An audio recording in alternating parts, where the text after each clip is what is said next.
So here we are. I'm going to attach the header to the frame leg, and I'm going to show you all the components that you need.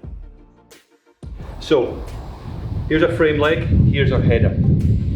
You'll also remember when we opened the frame pack, I mentioned a small bag with some unique fixings in it.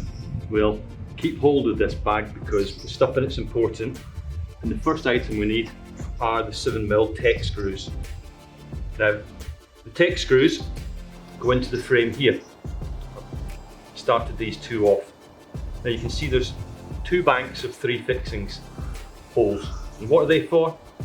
Well, we also call this head, we also call it the blender, and it allows you to blend the door into the building. So if the lintel's slightly up or down, we pre-drilled some holes that allow you to just move the header or the blender up and down and blend it into the building. So the 7mm screws just fix in like that, and then they're just tightened up by using the wrench. You can see how good the frame packaging is if you open the box well and nicely to help protect the frame and the finish in the frame.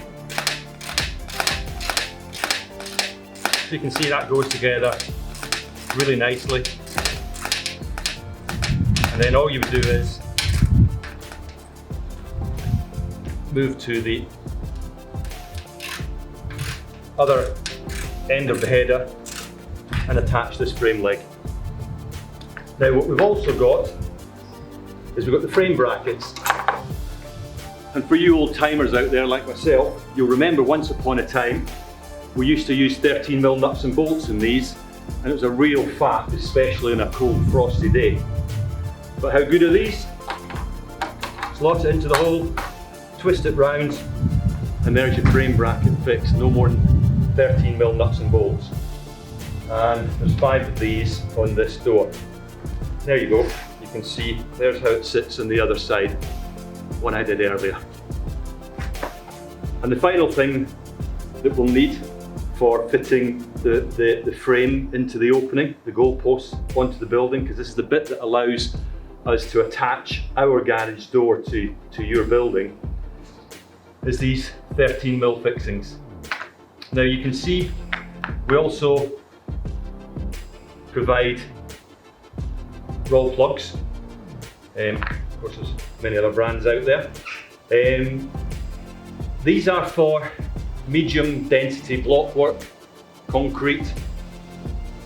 They wouldn't be suitable for something like lightweight blocks, the thermal blocks, etc. And obviously there'd be no good fixing to steel. So for all we've provided a good set of fixings here, they won't cover every application, and you need to think about that, how you are attaching all of these items to the building, because these are carrying the load of the door. So there we go. So I'll carry on with the rest of this, and I'll catch you in a minute or two when we lift the frame into the opening.